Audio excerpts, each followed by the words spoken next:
Welcome to the Dragon Soul Breakdown previews. These short videos aim to give you an early access to strategies that are usable for early progression in Dragon Soul. Within a few weeks, full guides and breakdowns will be posted.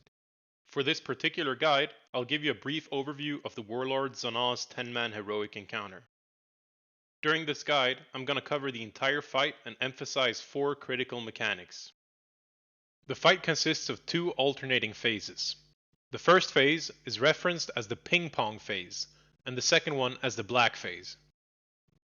During the ping pong phase, your group will have a melee stack and a range stack to handle the first mechanic. I would recommend a composition of 1 tank, 2 to 3 healers, and about 6 to 7 DPS for early progression. The first mechanic during the ping pong phase is called Void of the Unmaking. When zon'oz uses this ability, he will spawn a purple ball in front of himself.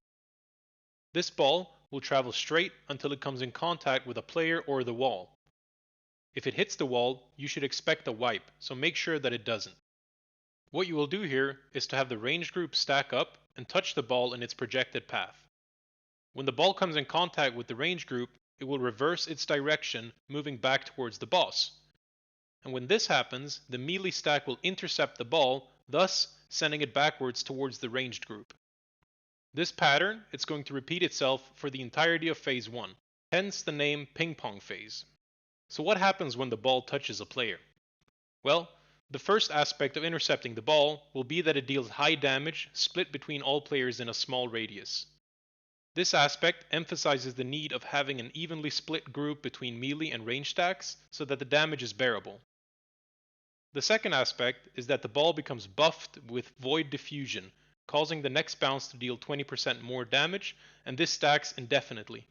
Apart from this, the ball will also provide you with a stacking damage increase towards the boss once you enter the black phase, so you're incentivized to bounce the ball as much as you can before entering phase 2.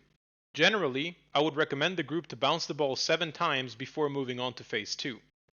The transition itself to phase 2 will be explained momentarily.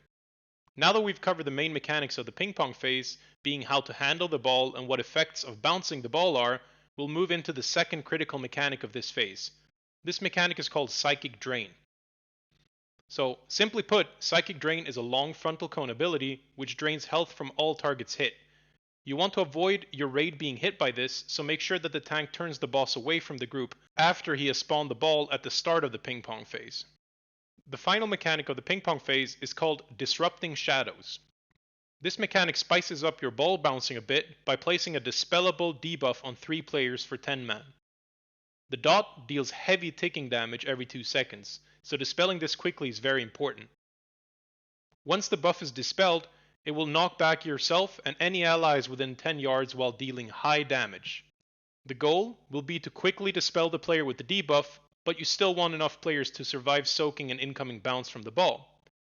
Try to move out from the stack for a dispel as soon as you can and let the healers handle the increased bounce damage from having fewer people soak in the damage. This pattern between bouncing the ball and moving out for dispels will constitute the majority of your efforts during phase 1. You should try to conserve your raid cooldowns and let your healers handle the damage with personal cooldowns instead. Now that we've covered phase 1, we will move into phase 2, the black phase. This phase will be forced in a very easy manner. The melee stack simply needs to move out from the trajectory of the ball and let the boss get hit by the ball. When this happens, he will run to the center of the room and spawn 3 types of adds. Your goal will be to kill all the adds before the 30-second duration of this phase is over. This part will be very hectic for healers, so make sure to save your big raid CDs to survive this phase. With proper execution, you should only have to experience this phase 3 times during the encounter. The first thing that's important to understand during this phase is that every add that is alive, which will be 8 in total, is going to place a debuff on the raid.